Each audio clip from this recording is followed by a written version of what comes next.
Ahí está. Ahí estamos, con quórum. Entonces, en nombre de Dios y de la patria, damos inicio a esta sesión de la Comisión de Salud. ¿Tenemos cuenta, señor secretario? No, señora presidenta. Se agotó en la cuenta de ayer. Bueno, hacemos pasar a nuestros invitados. Allí están entrando.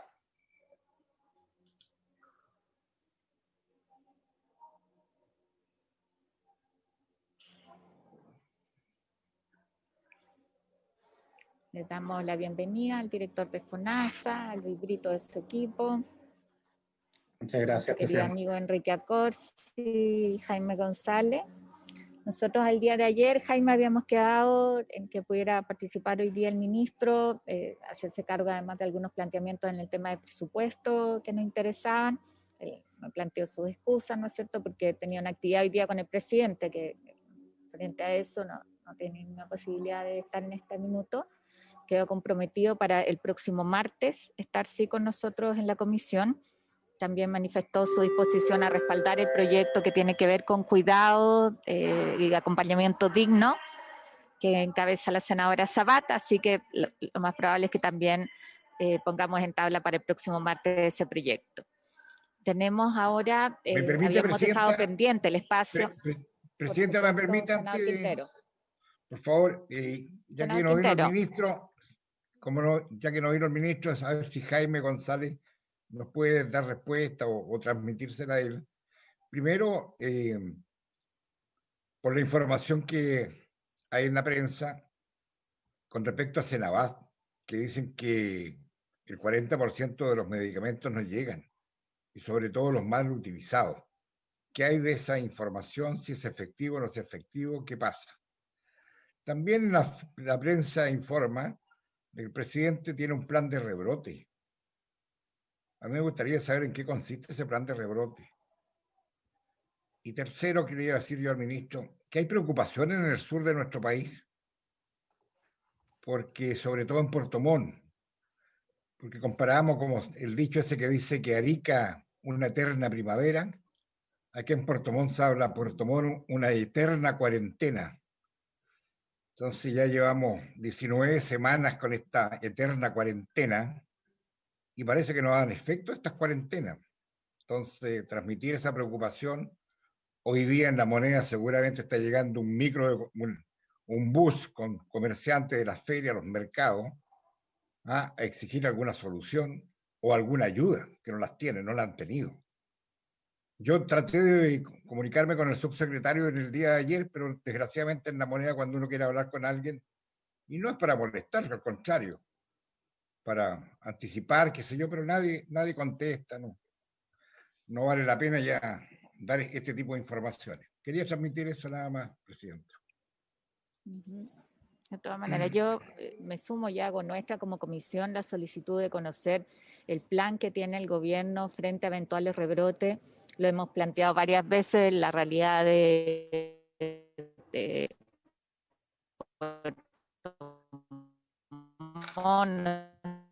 ¿cierto?, de la región de los lagos es similar a lo que estamos viviendo en el caso de Punta Arenas, que hay que atender, y la impresión es que en eso no estamos con la suficiente claridad.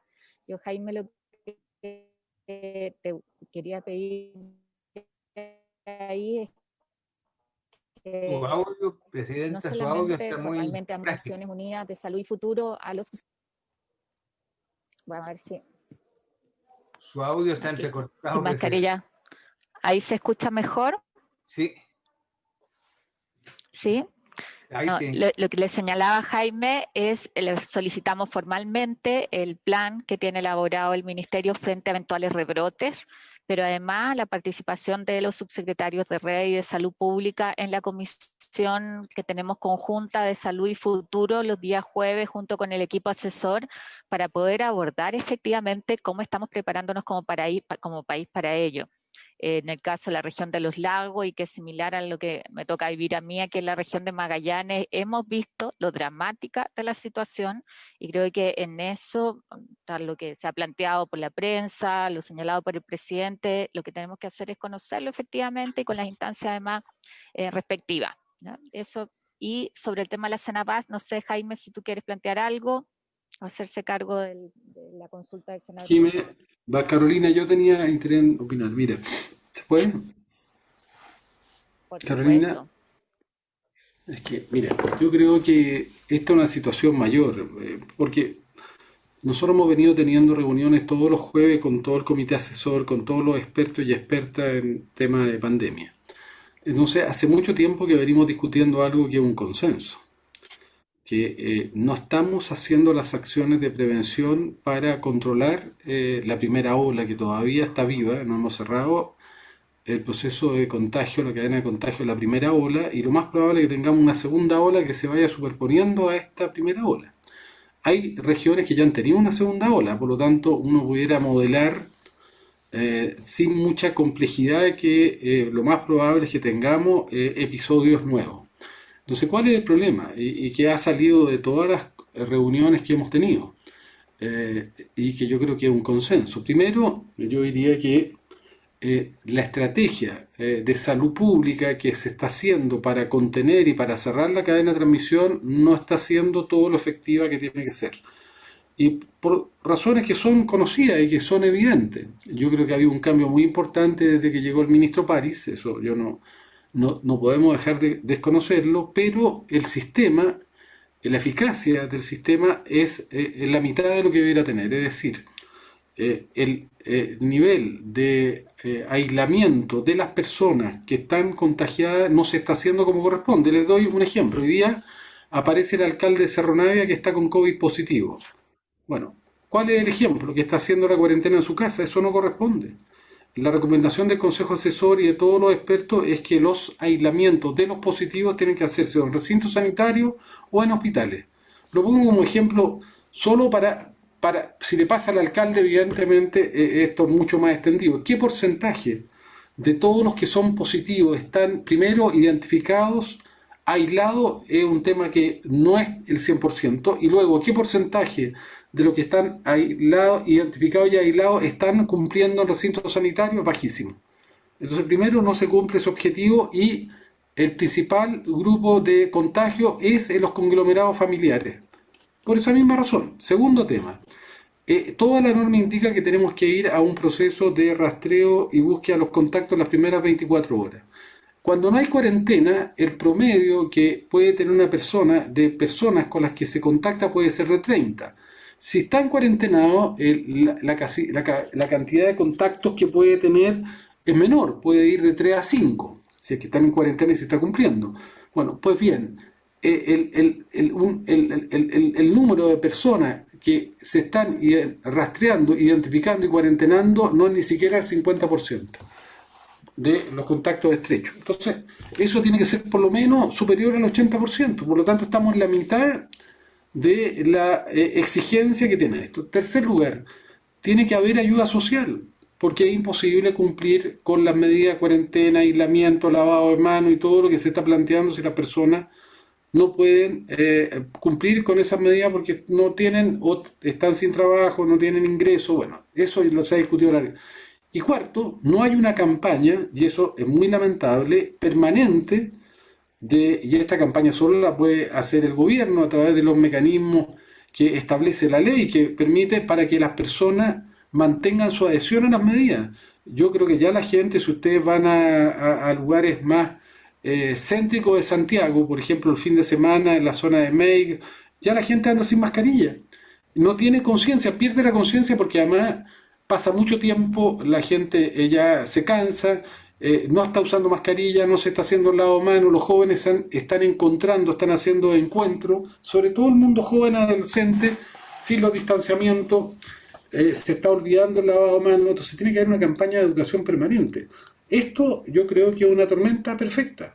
¿Por qué? Porque todos los estudios muestran, puede variar, que el número de personas que ha tenido el contacto con el virus tiene algún nivel de inmunidad entre el 5 y el 10%, o sea, queda 90% de los chilenos que son el pasto seco y el virus está agazapado esperando, no sé. Yo creo, Carolina, que este tema, que lo hemos discutido tanto y le hemos pedido al gobierno, este tema es lo que tiene que mejorarse. o vamos a caer de nuevo en una... primero, se va a alargar la primera hora. Piensen que Corea la primera hora la controló en 8 semanas y China en 10 semanas. Nosotros llevamos 37 semanas.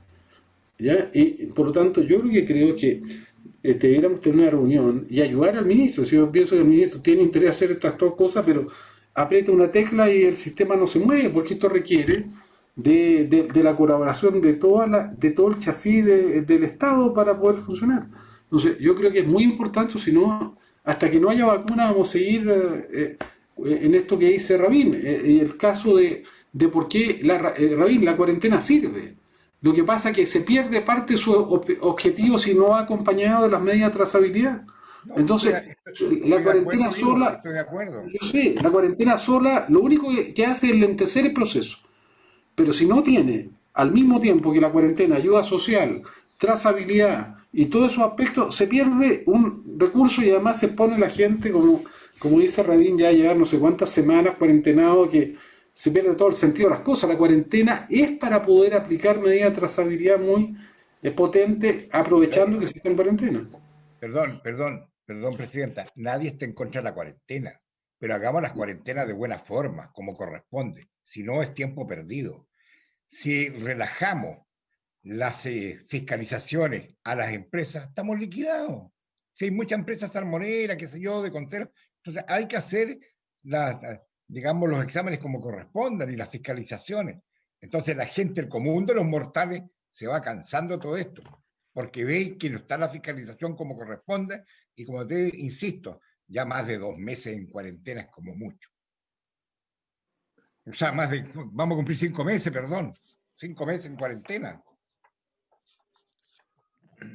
Yo comparto que en esto hay que hacer una revisión en esta etapa, aprender lecciones. Nosotros el día de ayer estuvimos con el ministro del Interior revisando el tema de Magallanes, estuvo Rafael Arauz que vino a ver en detalle lo que sucedía. Y esto no tiene solo una respuesta, no es una receta única. Quizá una de las cosas que más nos está costando es que la gente diga cuáles son sus contactos estrechos. Y por distintos motivos que probablemente tienen que ver con explicaciones no médicas, sino sociales, de pega, de ingreso, de varias otras cosas, la gente no lo dice y eso hace que falle la trazabilidad, que es clave. O sea, si no logras saber cuáles son los contactos menos vas a hacer aislamiento. Hay un desafío en términos de más regular. Bien es cierto que las cuarentenas no están siendo efectivas porque la gente ya no le puedes pedir que se mantenga sin su trabajo, sin generar ingreso, encerrada por más de 4 meses, cuando ya ha pasado buena parte del año encerrada. Yo aquí lo que voy a hacer es la gestión y ahí te pido también, Jaime, plantearlo, que podamos revisar esto efectivamente, darnos una sesión con el ministro, con los subsecretarios, ver el plan y si no lo que podríamos hacer, nosotros nos hemos reunido como comisión con el presidente ya en 2 ocasiones para revisar esto y también podría ser una instancia, pero en la lógica de cómo colaboramos todos para de verdad aprender las lecciones y prepararnos con tiempo para enfrentar rebrotes que si se dan además en las regiones más grandes van a ser muy complejos. Eso Claro, es lo que planteé como comisión. Presidente, y con esto termino, porque también hay que considerar, acá hay 4 regiones, de los ríos a Magallanes, que son el 70-80% turísticas. Entonces, los empresarios del turismo y todo el sector turismo está desesperado. Y más encima, cuando uno lee o escucha, por ejemplo, dice, reinician programa de viajes para los adultos mayores. Y aquí no lo dejan salir a ninguna parte. Entonces, claro, hay que considerar que las regiones en nuestro país son totalmente diferentes una de otra, entonces las medidas no pueden ser iguales. Sí, a mí me preocupan ahí las señales que son contraproducentes, porque le dicen a los adultos mayores que pueden salir, Claro. pero finalmente en muchas partes no pueden hacerlo, o cuáles son las condiciones. Pero bueno, vamos a tratar de gestionar esa reunión, tomemos eso como acuerdo para avanzar hoy día en la tabla.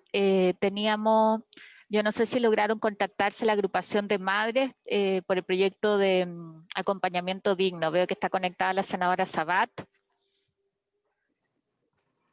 Hola, Presidenta, ¿cómo Jaime, ¿quieres está? plantear algo? Sí, presidenta, si se puede, muy breve, tomé contacto con el director de Senabast, en primer lugar. El director plantea a lo mejor que él puede venir a la comisión cuando ustedes estimen pertinente, a efecto de dar cuenta de lo que ha sido la gestión de Senabast, sobre todo en pandemia, y referirse en particular también a la implementación de la ley que le otorgó más facultades, o que le otorgó más facultades para poder comprar medicamentos y disponerlos a las farmacias más pequeñas en la primera etapa. Este ejercicio ya lo hicimos en la Cámara de Diputados hace 2 o 3 semanas y sin duda que, dado los cuestionamientos del Senado Rabindranath Quintero, parece prudente hacerlo también ante esta honorable comisión, y el director del Senado se mantiene absolutamente dispuesto. En relación al plan, el señor ministro y la señora secretaria de Salud Pública y el subsecretario de Redes Asistenciales no tienen ningún inconveniente en venir cuando ustedes estimen pertinente, a efecto de juntarse con los honorables senadores y dar cuenta de las políticas y los planes que están implementando región por región. Carolina, ¿te puedo pedir la palabra? Por supuesto, senador Girardi. Mira, es que yo tuve hoy día una conversación con el doctor Sebastián Ugarte, no sé si lo conocen, este médico que ha estado, bueno, que primero es jefe de la UCI y que ha estado implementando una investigación sobre la ivermectina.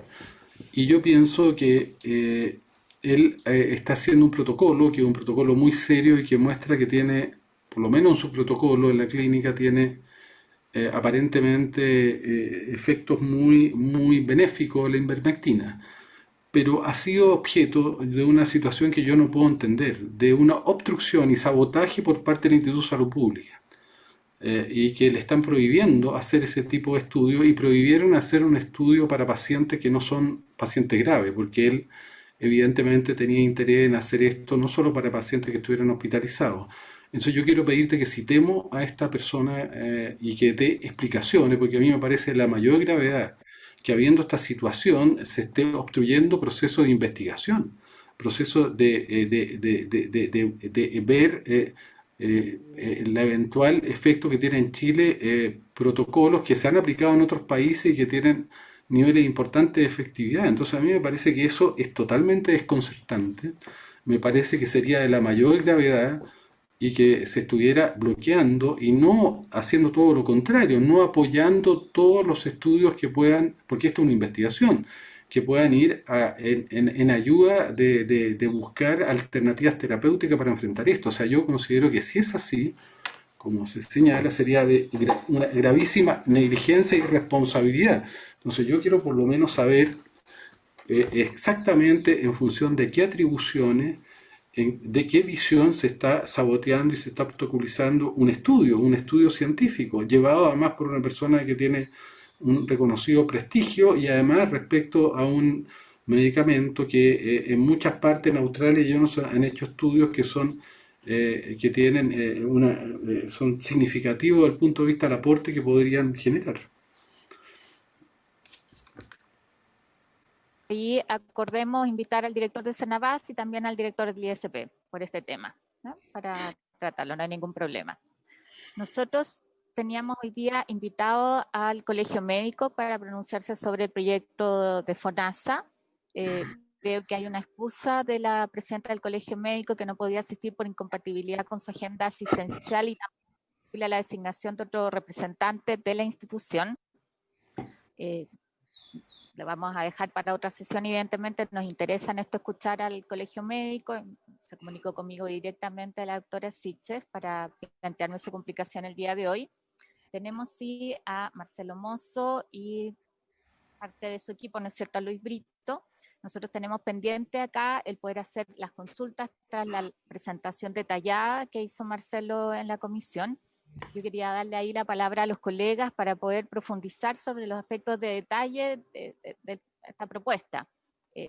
Por lo pronto tengo una duda que quizás es la más recurrente, que tiene que ver con la creación del plan de salud universal.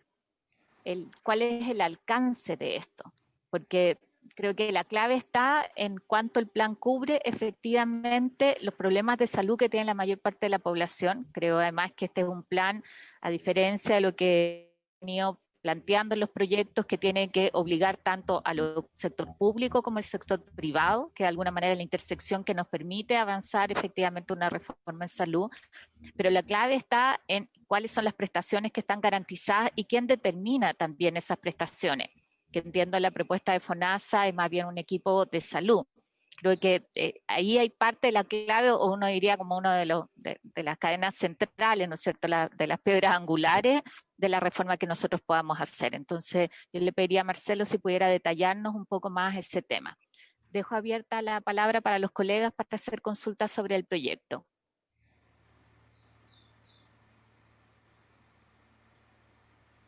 ¿No hay consultas? Le dejo la palabra al director de FONASA. Muchas gracias, Presidenta. Por su intermedio, saludar a la senadora von Baer, que está hoy en día, y al senador Chaguán, al senador Quintero, al senador Girardi, que están presentes aquí. El Plan de Salud Universal que está establecido en el proyecto de FONASA comprende todos los servicios de salud, incluidos los medicamentos, que son necesarios para hacerle frente a los problemas de salud de la población. Ahora, primero hagamos como un símil respecto a lo que tenemos hoy día para comparar qué significa este Plan de Salud Universal, porque así creo yo que lo vamos a comprender mejor. Hoy en día nosotros tenemos un régimen general de garantías de salud. Ese régimen general de garantías de salud incluye el plan de salud familiar de la atención primaria. O sea, todo lo que hace la atención primaria está dentro del plan de salud familiar y está dentro del régimen general de garantías de salud. Están las garantías explícitas GES y están todas las prestaciones no GES. Eso es lo que hacemos hoy día en términos del régimen general. Por otro lado, en FONASA también tenemos la modalidad de libre elección y los subsidios de incapacidad laboral. Ahora, el PSU lo que hace es absorber todo lo que es el régimen general de garantías de salud, es decir, todo lo que tiene que ver con atención primaria y por lo tanto todo lo que está envuelto ahí en el plan de salud familiar es parte ahora del plan de salud universal. También las garantías explícitas GES es parte ahora del plan de salud universal y todas las prestaciones no GES es parte ahora del plan de salud universal. ¿Eso qué significa? De que lo primero es que este es un plan completamente comprensivo, es decir, abarca todo, no es que deje cosas afuera. Toma todo lo que hay y lo mejora. ¿En qué sentido lo mejora? En el sentido de que incorpora garantías para las prestaciones, no solo en lo que está dentro de GES, sino que todo lo que es no GES también. Desde esa perspectiva tenemos garantías de protección financiera, garantías de oportunidad, garantías de calidad, todo eso está comprendido dentro del plan de salud universal. Ahora, dentro de este plan, nosotros hemos enumerado en el proyecto una serie de ítems que son las que comprende, digamos. Decimos que comprende el examen de medicina preventiva, los servicios preventivos de bienestar y manejo de enfermedades crónicas, los servicios hospitalarios, los servicios de urgencia, maternidad, medicamentos, insumos hospitalarios y medicamentos ambulatorios, los servicios y dispositivos de rehabilitación, laboratorios e imagenología, los servicios ambulatorios, los de cuidados paliativos, los servicios pediátricos. Es decir, es una forma de enumerar lo mismo que teníamos en el régimen general de garantías de salud en forma más extensiva. Con eso estamos elaborando un plan que se tiene que ir reformulando todos los años. ¿Cuál es la idea? Es que este plan lo toma hoy en día Salud Pública, y yo me voy a referir a esa parte, Presidenta, que usted preguntó muy bien, lo toma hoy día Salud Pública, y dentro de Salud Pública lo que hacen es estudiar año a año qué cosas, qué prestaciones y con qué prioridad, porque hay un tema importante. Dentro del proyecto, uno de los temas que estamos incorporando es que todas las prestaciones, todos los servicios deben tener una cierta prioridad también. Es decir, deben identificar la población objetivo y deben identificar la prioridad sanitaria que tiene. De forma tal de que se le va dando prioridad también en términos de cuando hay escasez de recursos a ese tipo de servicios más que a otros tipos de servicios en función de esa prioridad. Y entre otras cosas, lo que señala el proyecto es que ahí tenemos tres tipos de prioridades, prioridad 1, 2 o 3. La 1 es la más urgente o la más prioritaria. Desde esa perspectiva dice el proyecto de que todo lo que tiene que ver con el actual plan de salud familiar, es decir, todo lo que tiene que ver con la atención primaria, la prevención y promoción de la salud, y también lo que tiene que ver con las actuales patologías cubiertas por GES, son prioridad 1, lo establece el propio proyecto. Por lo tanto, una pregunta que tenía el senador Girardi, que yo comparto en ese minuto respecto al tema de dar prioridad a todo lo que es prevención, de hecho está dentro del proyecto instalada esa prioridad de prevención al poner explícitamente de que deben ser prioridad 1. Dentro de estas tres prioridades deben ser prioridad 1. Ahora, ¿quién conforma este plan? Lo que ocurre es que la Subsecretaría de Salud Pública es la que realiza la evaluación científica basada en evidencia disponible hoy en día. Esa es nuestra, por decir así, ETESA actual. Dentro de toda la organización del Ministerio de Salud y de nuestro país en términos de problemas sanitarios, es la Subsecretaría de Salud Pública la cual le toca ese rol. Y ese rol lo tiene, por ejemplo, en las garantías explícitas de salud hoy día, lo tiene en la ley Recarte-Soto. Entonces, ellos tienen el rol de evaluar científicamente, darle validez y empezar a priorizar. Lo que hemos hecho en este proyecto es que es la misma entidad la que conforma este plan de salud universal, la que propone cuáles son las prioridades, la que propone cuáles son las patologías cubiertas, etc. Hoy en día, por ejemplo, dentro del Ministerio de Salud, el plan de salud familiar está en redes asistenciales, está en la dirección de atención primaria de redes asistenciales, junto con los centros comunitarios que hay, digamos, en las distintas municipalidades. Entonces, eso ahora en el plan de salud familiar pasa a ser todo parte de esta misma directriz que la toma la Subsecretaría de Salud Pública. Nosotros hemos instalado eso en la subsecretaría. Ahora, ha habido una serie de comentarios que nosotros hemos conversado, dialogado al respecto, de que en realidad quizás esta entidad que tiene que hacer todo esto, estamos en general, creo yo, de acuerdo en lo que debe hacer y cómo conformarlo.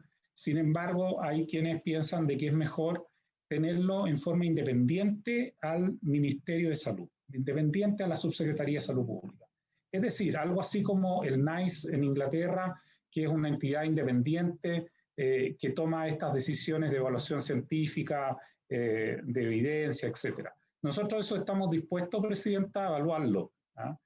Implica una situación de modificar la actual estructura de la Subsecretaría de Salud Pública para trasladarla hacia una entidad distinta, los que hacen hoy día esa parte de TESA internamente, y también implica el poder tener recursos para poder instalar esto digamos, externamente al Ministerio de Salud, crear una nueva organización al respecto. Eso es algo que podemos conversar, que de hecho hemos estado estudiando para ver qué tan factible es o no es, pero es otra forma de instalar esto. La idea nuestra en el proyecto es que como ya teníamos esta entidad que es la Subsecretaría de Salud Pública, que tiene que hacer ese estudio de evidencia científica en general hoy en día, entonces era como natural el primer paso pasarlo ahí. Y quizá una cosa que podríamos estudiar, Presidenta, es que fuera un primer paso el que la subsecretaría ordenara el primer, por ejemplo, plan de salud universal y luego estudiáramos una fórmula para ir externalizando esto o creando una nueva entidad que sea la que se dedique a esto en el futuro, digamos. Pero totalmente abierto a esa parte, Presidenta. Y como le decía, el plan de salud universal es completamente comprensivo. La idea es que vaya dando cuenta de las situaciones que son relevantes dentro de la estrategia sanitaria del país, que haga concordancia con los objetivos sanitarios de la década y que de alguna forma sea un plan que esté muy bien articulado, porque hoy en día tenemos distintos planes en distintos lados y la verdad es que no siempre vemos una buena articulación por lo complejo que es manejar todo eso en distintos lugares. Entonces, esto creo yo que le da sentido y organización. Eso es, Presidenta. Senador Quinteros tiene la palabra. Después a mí, Carolita. Y después el senador Girardi. Muy breve, porque sé que se va a explayar bastante más Guido Girardi. Yo tengo ciertas dudas. Por ejemplo, la red de prestadores en el proyecto señala que será definida por FONASA. Entonces, ¿en qué rol queda el subsecretario de redes asistenciales? ¿No será mejor que el rol de FONASA sea otorgar el PCU y solo que en caso de incumplimiento de la garantía lograr que el otorgamiento de las prestaciones sean a través de privados? O sea, ahí creo que hay algo raro. Segundo lugar, el seguro catastrófico no es para todas las enfermedades, porque esto también es bastante diferente al seguro de clase media. Y en tercero, estimado don Marcelo, he hecho de menos yo la participación de los usuarios y los trabajadores en la dirección de esto. Porque siempre estamos en un proceso en que hay que tomar en cuenta la participación, y he hecho de menos eso. Así, esas tres cosas que me llaman la atención. Hay otras cosas, pero más adelante las veremos. Senador Girardi. Bueno, yo creo que es muy importante estas reuniones y estos planteamientos, pero a mí me parece, yo lo pondría al revés, Carolina, para que uno pudiera tener una percepción más clara de qué es lo que va a ser el plan de salud universal, que yo creo que es lo fundamental. O sea, aquí entendamos bien, la garantía de derecho va a estar establecida en lo que constituyamos como plan de salud universal, que yo creo que Marcelo está de acuerdo que tiene tener una dimensión preventiva, que yo creo que es la más importante, porque si no estamos haciéndonos trampas, porque muchas de estas enfermedades son evitables. Hoy día la mitad de todos los cánceres son prevenibles y el 75% de todo el resto de las enfermedades que son accidentes vasculares, infarto al corazón, hipertensión, diabetes, son prevenibles. De hecho, acaba de salir una nueva normativa de la Organización Mundial de la Salud, Carolina, que va en la misma dirección de este proyecto que presentamos, que aumenta al doble la recomendación de actividad física, que está siendo divulgada por Naciones Unidas, por OPS y Organización Mundial de la Salud, particularmente en el tiempo de COVID, porque la obesidad y la falta de actividad física y el sedentarismo son un factor que agrava justamente la muerte. Hay estudios que señalan que de Lancet que señalan que la mortalidad aumentaría al doble por el solo hecho de tener obesidad y asociado a obesidad estos otros cuadros. Entonces, a mí, ¿qué es lo que me parece importante? Primero, es que haya una definición muy clara del plan de salud universal. Porque yo creo que esa es la madre de todas las batallas, conceptualmente. Porque todo lo que no quede ahí va a estar sometido a la lógica del mercado, es decir, todo lo que no tenga una cobertura y un aseguramiento va a permitir que se siga postergando la salud de las personas y que sigan habiendo planes complementarios que vayan a resolver eso que no está ahí. Por lo tanto, yo creo que estoy de acuerdo con Marcelo, pero sería bueno, Marcelo, que pudiéramos ver qué es lo que no va a estar, ¿ah? Y en qué plazo se van a ir incorporando aquellas patologías que no están, porque lo que estamos haciendo es estableciendo esto de un derecho social garantizado extendido, porque en el fondo lo que hizo la AUGE fue establecer un derecho social garantizado por una garantía de oportunidad, que es muy importante en salud, que te atiendan cuando lo necesitan, no en 5 años más, que te atiendan con una garantía de calidad, es decir, que existan protocolos que a todos los chilenos y chilenas, independientemente de dónde están, tienen el derecho a los mismos exámenes, a las mismas terapias, y una garantía financiera, es decir, que todas las personas puedan finalmente financiar estas prestaciones. Lo segundo, dicho eso, es hoy día totalmente imposible que el chasis chileno pueda resolver esos problemas porque no tiene la capacidad. particularmente estoy hablando del sistema público de salud. Entonces, yo creo que es muy importante si se hace eso, si se plantea eso, que yo estoy muy de acuerdo y me gustaría saber justamente qué es lo que no tendría cobertura, bueno, cómo se va a prestar esa garantía, ese derecho. Porque hoy día la evidencia, nosotros estamos trabajando, Marcelo, en una comisión conjunta con la Comisión de Salud y de Futuro, con todos los decanos, que hemos invitado también ahí Jaime tienes que tratar de que vayan un poco también para ver de qué manera podemos proponer una propuesta o hacer una propuesta de disminuir las brechas de especialistas y de recursos humanos calificados en salud, que son gigantescas, y eso tú bien lo sabes o lo sabes muy bien, en tanto en especialistas, no solamente médicos, y en la brecha que tenemos en la atención primaria.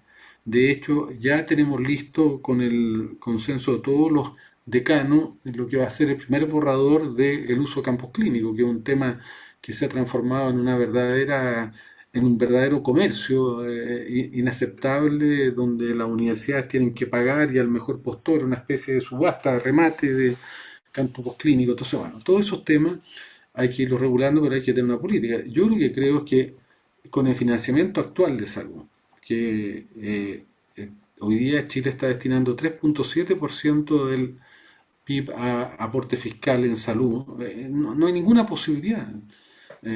Tenemos 8.000 pesos de per cápita en atención primaria. Yo sé que se están haciendo esfuerzos, pero los esfuerzos tienen que ser 3 veces superiores a lo que se están haciendo para poder ir y cubrir y poder satisfacer, porque aun cuando, y yo creo que este es el punto, aun cuando uno dijera, mira, no lo va a hacer el sistema público, vamos a tener prestadores múltiples, vamos a tener un seguro único, prestadores múltiples, los prestadores múltiples de ninguna manera tampoco van a poder hacer esto con los niveles de financiamiento que tenemos. Y siempre el riesgo del prestador múltiple que se hace en desmedro del fortalecimiento del chasis institucional de salud. Entonces, un poco esas dos preguntas. Primero, ¿qué es lo que no queda dentro, Marcelo, del Plan Universal de Salud? ¿Y cómo se están imaginando los prestadores ustedes? ¿Qué tipo de diseño, arquitectura de prestadores están por así decirlo, pensando, están en cierta manera discutiendo, están reflexionando? Marcelo. Sí. Muchas gracias, Presidenta. Muchas gracias a los senadores por las preguntas.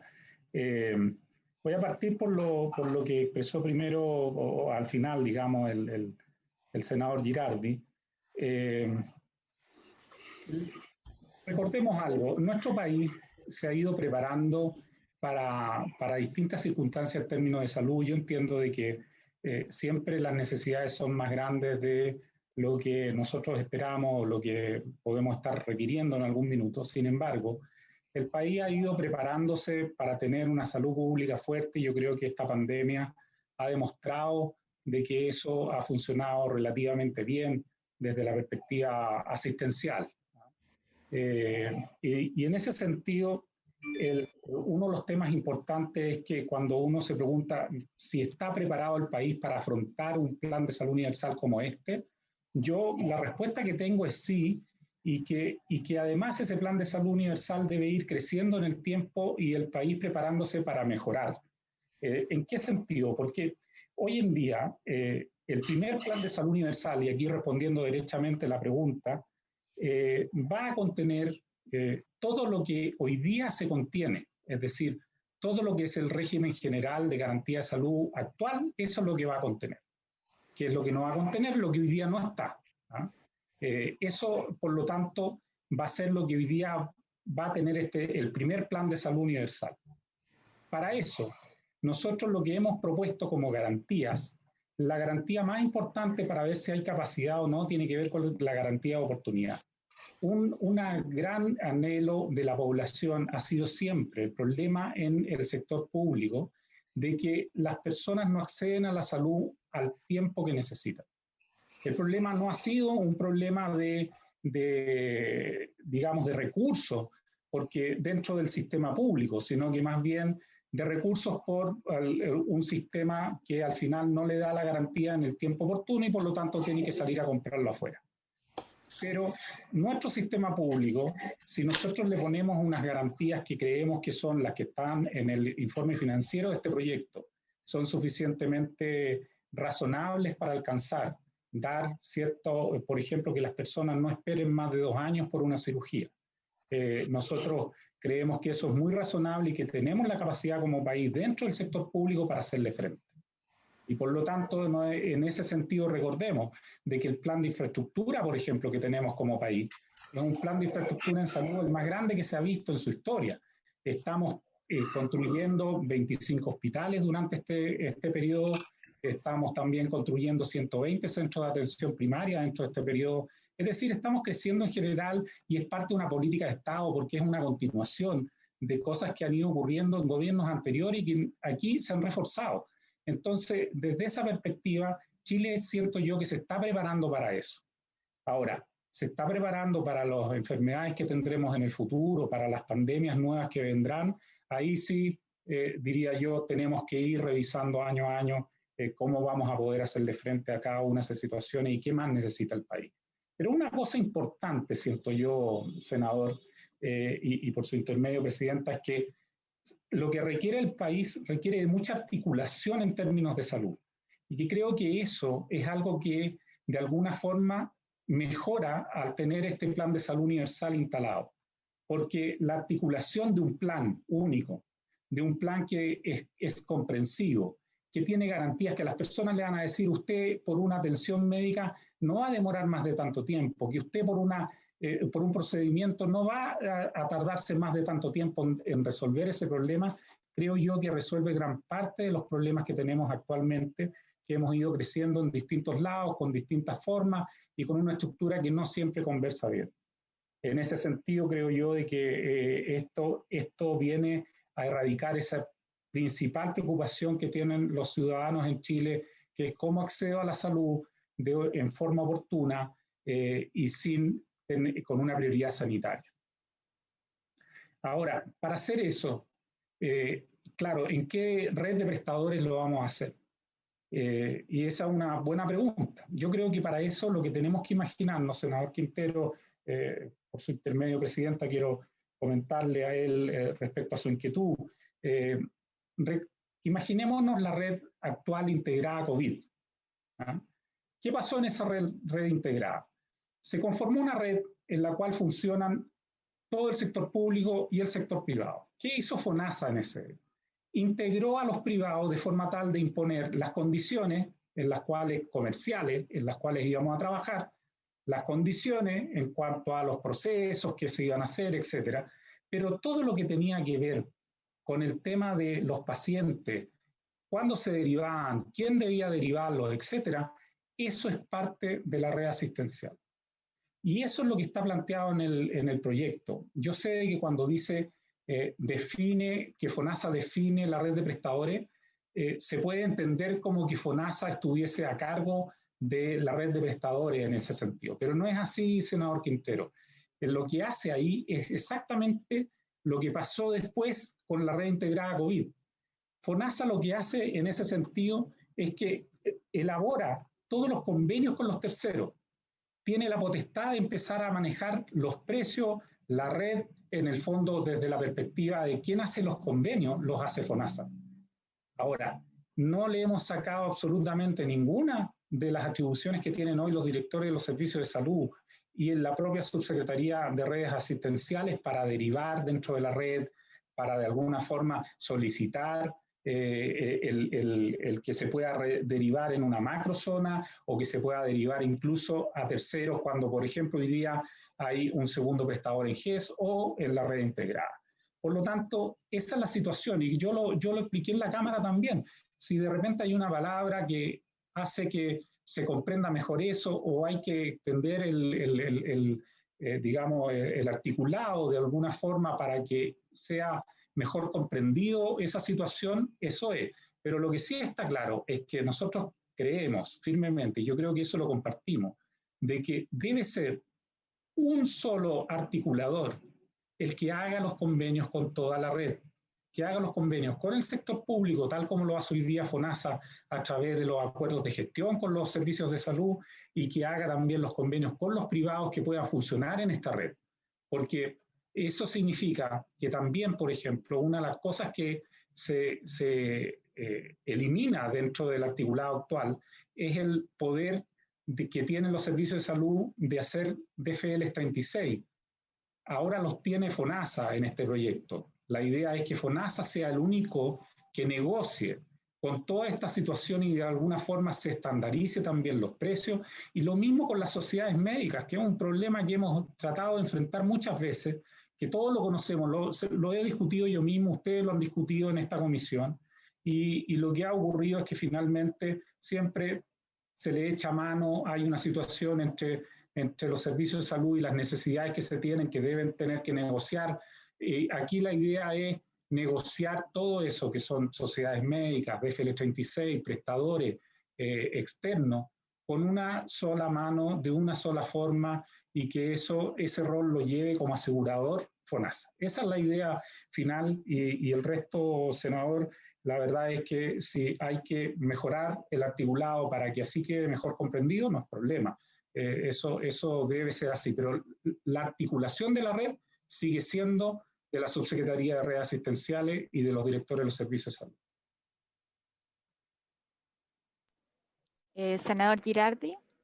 Mira, es que yo creo que tenemos que tener una mirada ecosistémica, porque además yo estoy convencido que nuestro sistema de salud, que fue, lo hemos dicho muchas veces, muy pertinente para el siglo XX, es poco pertinente para el siglo XXI, o sea, porque los objetivos sanitarios cambiaron de manera radical, y donde nosotros fuimos exitosos en el pasado, hoy día los nuevos objetivos sanitarios, así como tuvimos éxito, hoy día estamos en el fracaso más rotundo. O sea, si uno evaluara indicadores de calidad y de resolución en función de los nuevos indicadores sanitarios, uno podría decir Chile está entre los peores del mundo, y pasamos de una situación donde estábamos entre los mejores del mundo de acuerdo a los recursos que teníamos. Si uno mira, no fue un error cuando se dijo que en el siglo XX Chile tenía una desproporción, había un desacoplamiento entre los resultados y los recursos que gastaba. Cuando uno mira mortalidad infantil, atención profesional del parto, muerte materna, desnutrición, claro, pero si hoy día uno mira todos los indicadores, que son los que tenemos que mirar, obesidad, prevalencia de diabetes, riesgo cardiovascular, etcétera, etcétera, estamos en el más profundo de los fracasos. Entonces, eso implica que también hay que cambiar la estrategia de salud.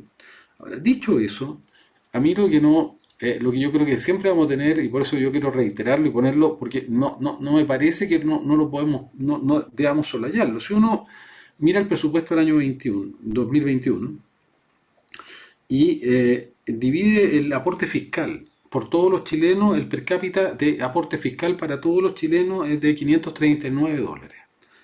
Si uno toma todos los recursos públicos, o sea, aporte fiscal más cotizaciones previsionales y otro, a toda la población el per cápita es de $116 por persona. Entonces, es muy difícil, porque si yo miro, hago el mismo esfuerzo en Francia, por ejemplo, que los precios de la medicina se están haciendo cada vez más universales, porque el escáner, o una resonancia, las tecnologías valen lo mismo allá que acá. Yo diría que incluso valen más baratas allá porque son elaboradas in situ o a nivel de la Comunidad Económica Europea.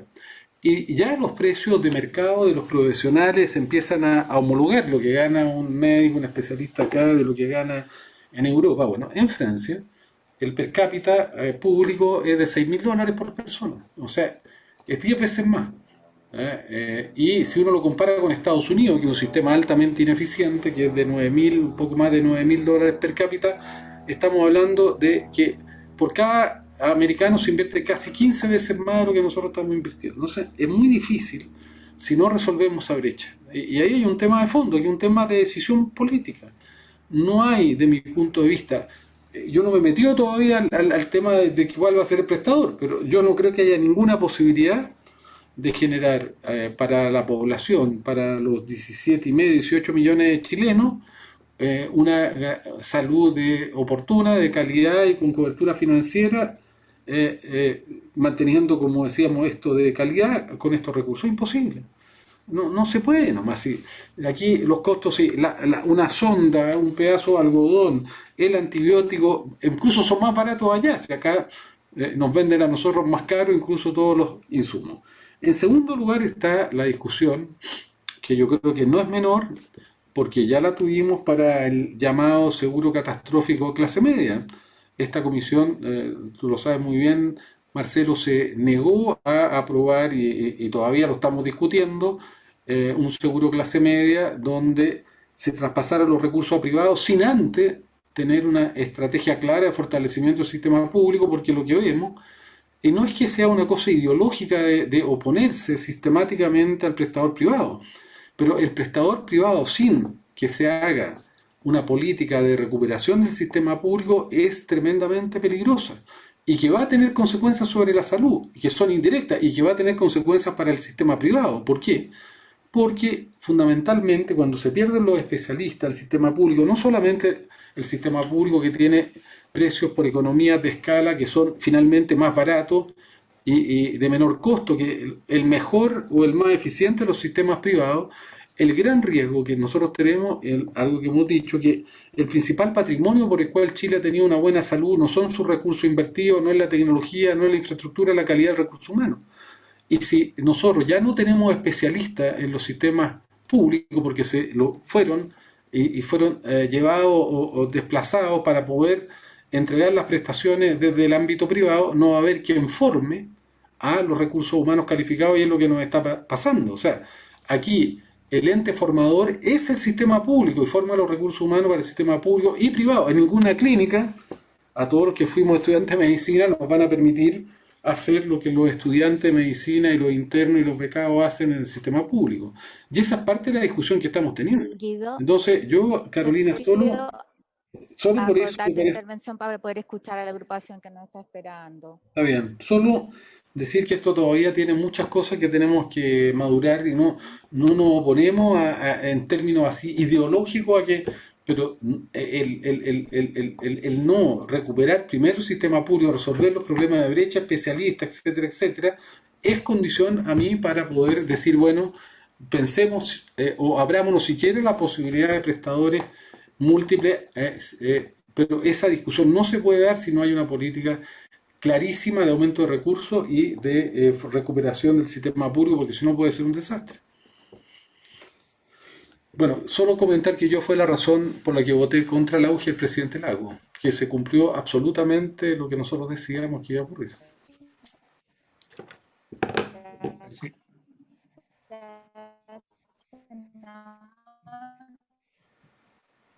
Sí. No le escuchamos, presidenta. Pero Sí. Aquí hay una discusión que estamos iniciando. Yo lo que le pediría a los colegas es ver también a quienes les interesa que invitemos para organizar una ronda de audiencia en que podamos utilizar también los lunes probablemente para poder avanzar.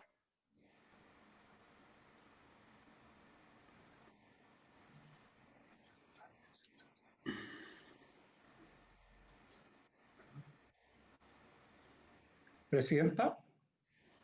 ¿Ahí me escuchan? No, Sí. yo les decía a los colegas que aquí hay una discusión. ¿Me escuchan? Carolina, se escucha más o menos. Apaga, ahí sí. Sí. Escuchamos, presidenta.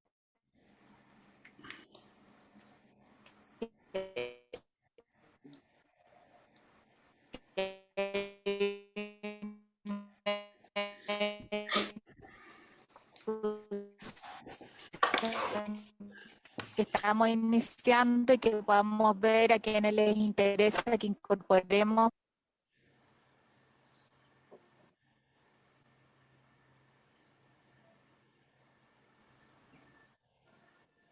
Marcelo.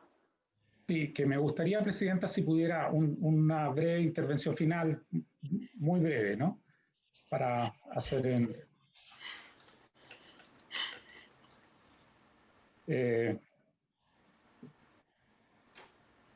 Entonces, Si quería hacerte cargo de algo. Sí, por favor. Me gustaría solo una reflexión, digamos, respecto a los importantes puntos que tocó el senador Girardi. No, le da la palabra a Marcelo. Perfecto, muchas gracias, presidenta. Una breve reflexión, ¿no? El tema del gasto en salud, yo sé de que aquí tenemos un tema que siempre hemos discutido de distintos lados. El gasto en salud en Chile, yo creo que en términos de la OCDE anda por el promedio, porque anda alrededor del 9% del PIB. El problema es cómo se distribuye ese gasto, ¿eh? El problema ahí es que el gasto de bolsillo, por ejemplo, es un componente muy importante. Es alrededor del 32% de ese total. Y eso es muy alto. Y eso estamos conscientes todos que hay que bajarlo. ¿Cómo se baja ese gasto de bolsillo? Que básicamente tiene que ver con dos situaciones. Uno que tiene que ver con medicamentos, es decir, el gasto en medicamentos en forma privada de las personas, tanto del sector público como del sector privado. Y por otro lado, el gasto en consultas, ¿eh? Que también se hace en forma privada. Lo que hace este proyecto es ir al corazón de eso, a tratar de eliminar, minimizar lo más posible ese tipo de gasto en bolsillo. Entonces, esa es una primera cosa importante para entender este 9% más o menos que tenemos del gasto en PIB en salud. Ese gasto de bolsillo lo tenemos que minimizar. Y lo hacemos a través de un seguro de medicamentos que estamos incorporando para todo lo que sea extra al plan de salud universal y que se deba cubrir. Y lo hacemos.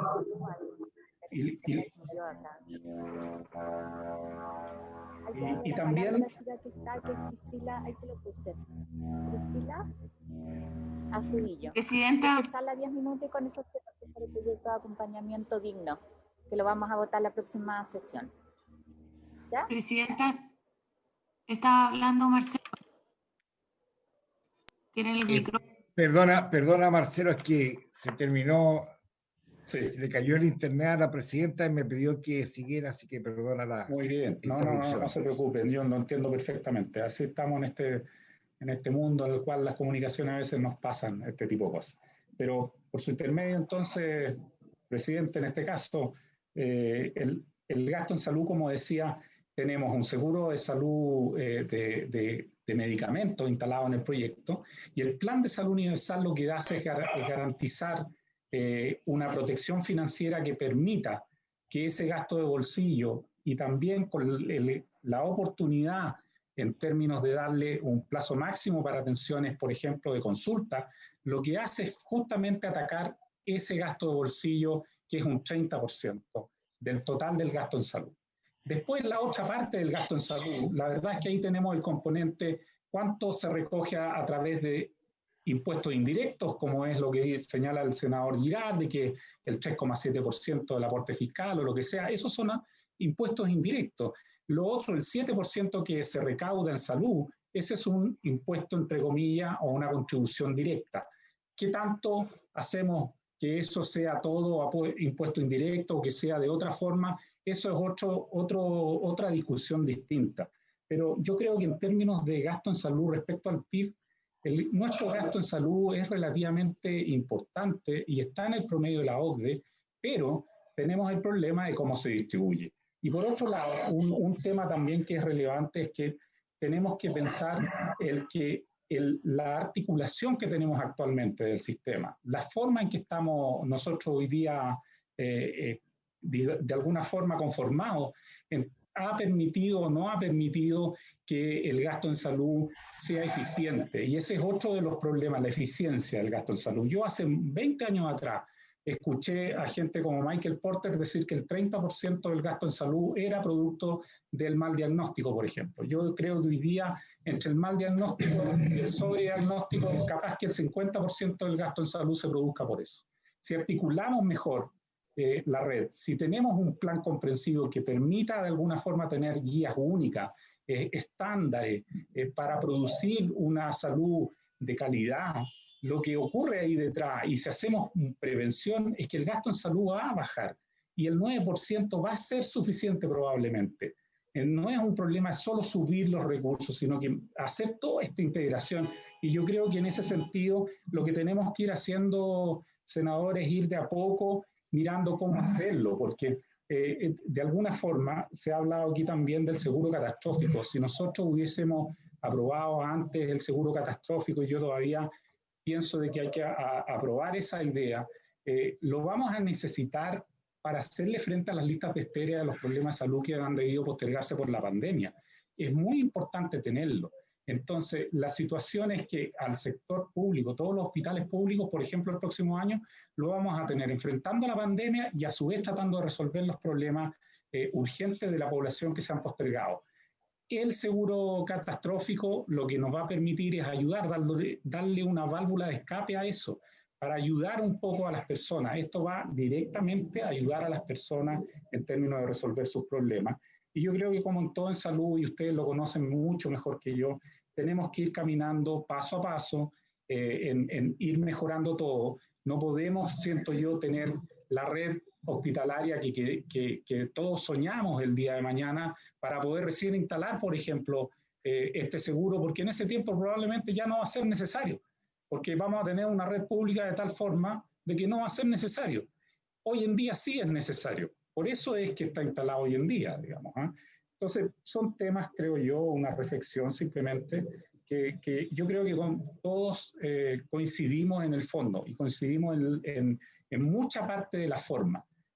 Al final, lo que nos queda es avanzar porque las personas están esperando una solución pronto y no seguir discutiendo lo que hemos discutido 15 años que no nos ha permitido arribar a puertos con las situaciones que debemos arribar.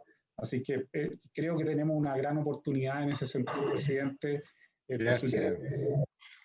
Gracias, Marcelo. Nos van quedando 12 minutos y está esperando doña Priscila Astudillo ya, para pero su exposición. Un pequeño comentario final, mira. Pero Yo pequeño. Yo lo que pido es que se compare peras con peras.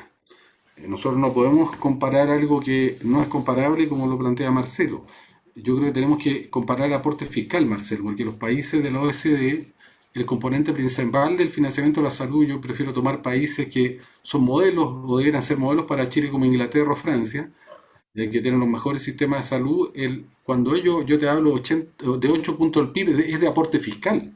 Lo que pasa si tú dices que aquí hay 9% de aporte a la de gasto en salud, 9%, y el aporte fiscal es solo 3.7%, todo el diferencial de 5.3% de aporte de financiamiento piensa de la espalda de las personas. O sea, son las personas que están financiando 5.3 puntos, ya sea a través de su 7% o gasto del bolsillo adicionales, porque el aporte fiscal, que es lo que tenemos que compartir y que es lo que expresa la solidaridad, es solo el 3.7%. En Francia, el aporte fiscal es 8 puntos al producto, y lo mismo en Inglaterra. O sea, por eso hay que comparar las cosas, y lo que da cuenta este sistema de la gigantesca inequidad, donde las personas tienen la responsabilidad del financiamiento de su salud y no la sociedad, no el Estado, no los recursos públicos. Entonces, eso es lo que yo quiero poner, y eso es lo que me parece como tema, si tú quieres, valórico, que está inmerso, y esa es la discusión que tenemos que tener. ¿Vamos a mantener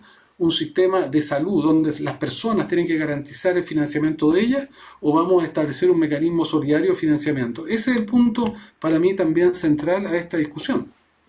Bien, gracias, senador. Lo importante es que iniciemos o demos el pie inicial para una verdadera reforma al sistema de salud en nuestro país. Y con respecto al seguro catastrófico, Marcelo, yo creo que nosotros estábamos totalmente de acuerdo. Si lo que pasa es que acá, desgraciadamente, cometieron no sé si error o fue profeso, de introducirle algunas modificaciones en la Comisión de Hacienda, habiéndose saltado la Comisión de Salud, porque estábamos muy claros con el proyecto, y eso, si no lo arreglamos, desgraciadamente no va a tener los votos. Por eso que sería conveniente, yo creo que es bueno que lo pongamos al día, lo analicemos y sigamos avanzando. No hay ningún problema. Bien, muchas gracias, Marcelo, a todo su equipo. Bien, me voy a ofrecer la palabra a doña Priscila Astudillo para que dé a conocer su opinión con respecto al proyecto que empezamos a ver ayer, para que nos dé su opinión.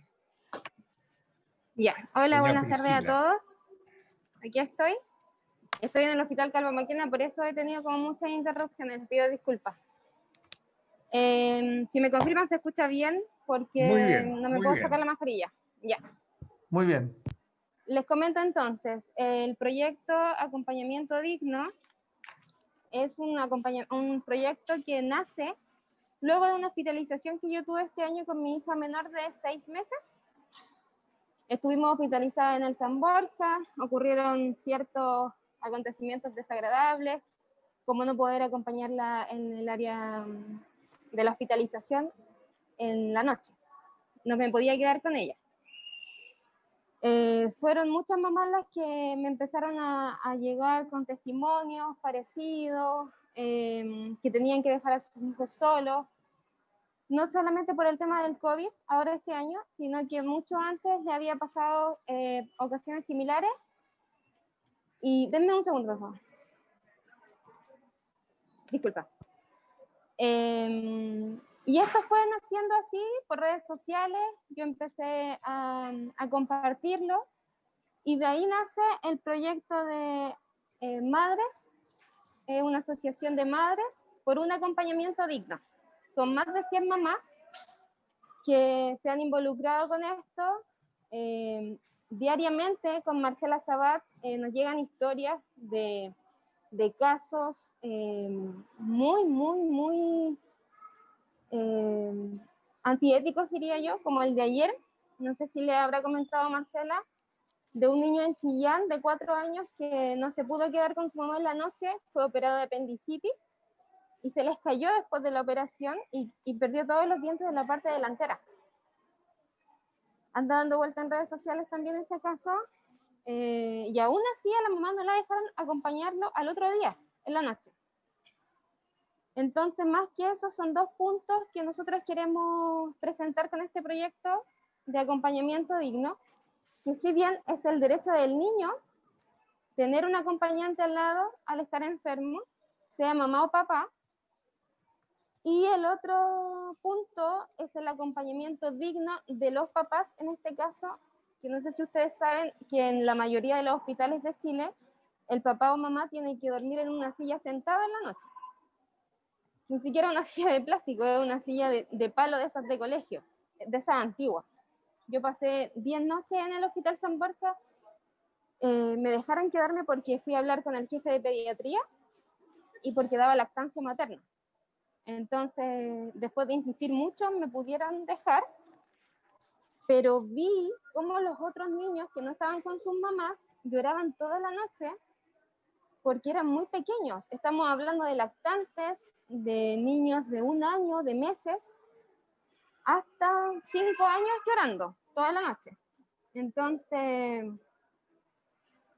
de eso se trata más que nada este proyecto que estamos levantando con Marcela. Como les digo, somos muchas mamás que día a día estamos compartiendo, viralizándolo, para que no siga sucediendo esto, y la verdad es que es verdaderamente indignante. Yo tenía que pelear para que me prestaran un baño, porque tenía que ir y tenía que tomar agua porque estaba dando pecho. Entonces, no sé si Marcela quiere agregar algo, porque igual yo estoy como con el tiempo un poquito reducido, porque estoy con la preevaluación del trasplante de hígado que mi hija necesita. Estoy en el hospital en este momento. Pero eso más que nada, no sé si se entendió bien, sí, es de lo que se trata del acompañamiento digno. Presidente. Perfecto, estimada. Muy bien, Priscila. Presidente, Marcela. Senadora Marcela.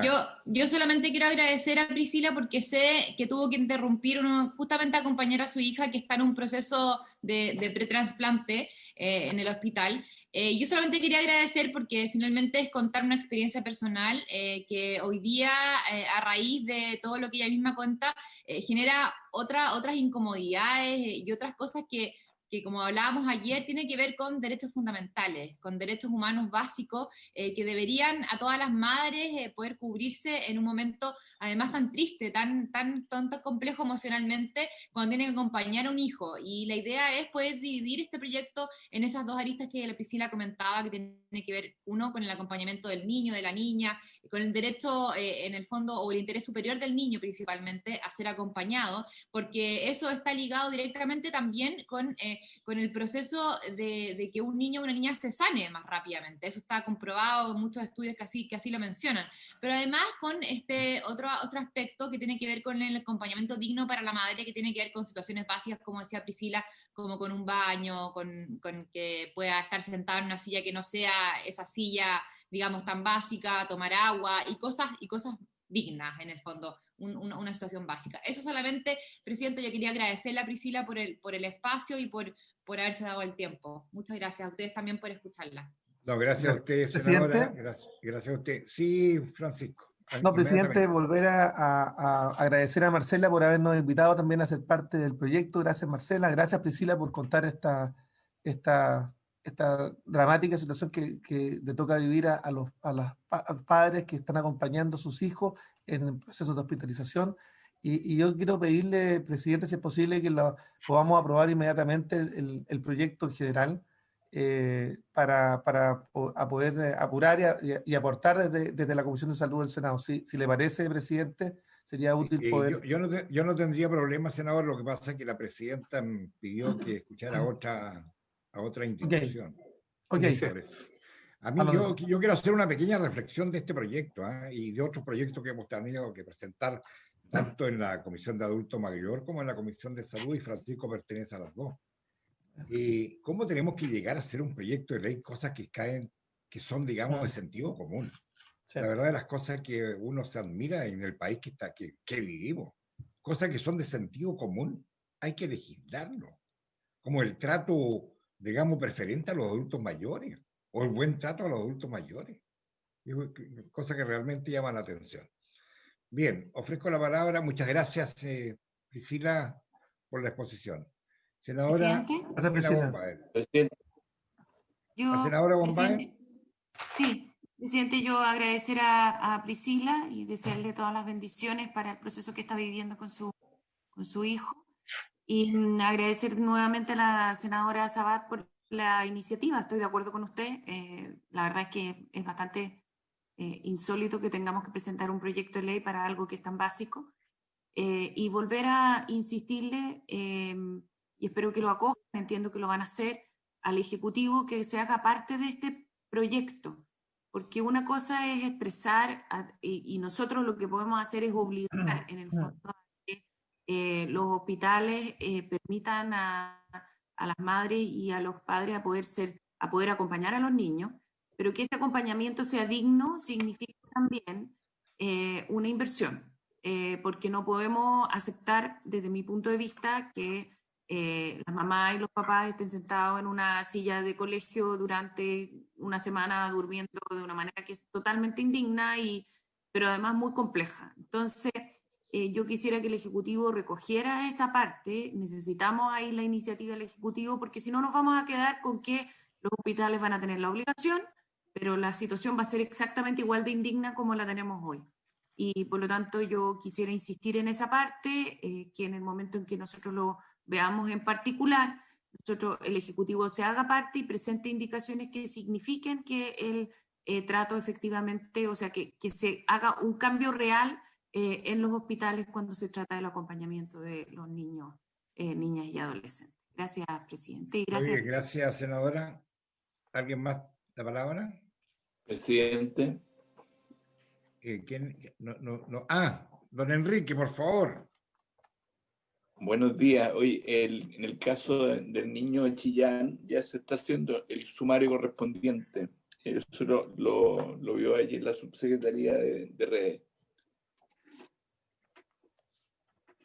¿Eso a raíz de qué? Del niño que se cayó. Niño de Chillán. La operación. Ya, perdón. Sí, ya. Muy bien, pues. ¿Alguien más? Don Jaime, ¿avanzamos o no en la mixta? Presidente, no, varias cosas. Concordar con la señora von Baer que este es un proyecto de ley que va a tener el apoyo del Ejecutivo. El señor ministro así me lo confirmó el día de ayer. Él va a venir el próximo martes a comisión. Nosotros esperamos que el proyecto se pueda votar y despachar a sala el próximo martes. Nosotros haremos lo propio con la Secretaría General de la Presidencia en orden a solicitar urgencia este proyecto de ley, que no podemos sino que valorar. y en ese sentido toda la disposición del Ministerio de Salud para avanzar en este texto y agradecerle también el impulso que ha puesto la senadora Sabat al mismo. Respecto a la mixta, senador, entiendo que sí, esperamos esta semana debiesen haber invitado a la Comisión Mixta de Fármacos y poder continuar en los temas que son objeto de debate. Entonces está invitado la super. Habían 3. ¿No es así? Yo entiendo que estaba pendiente la presentación, claro, Senabast, como dice don Fernando Sofia, el superintendente de salud. La fiscalía también. Y la fiscalía. A Sebastián de la fiscalía que hizo el estudio. Sí, ya. Entonces este jueves a las 5 de la tarde para avanzar y darle un corte, ojalá dentro del mes de diciembre. Muy bien. Habiéndose cumplido el objeto de la sesión, muchas gracias a todos, a todas y a todos, y nos vemos. Nos vemos a la tarde. La grabación se ha detenido. Chao. Muchas gracias. No, gracias a ti. Chao, Marcelo. Chao, Enrique, gracias.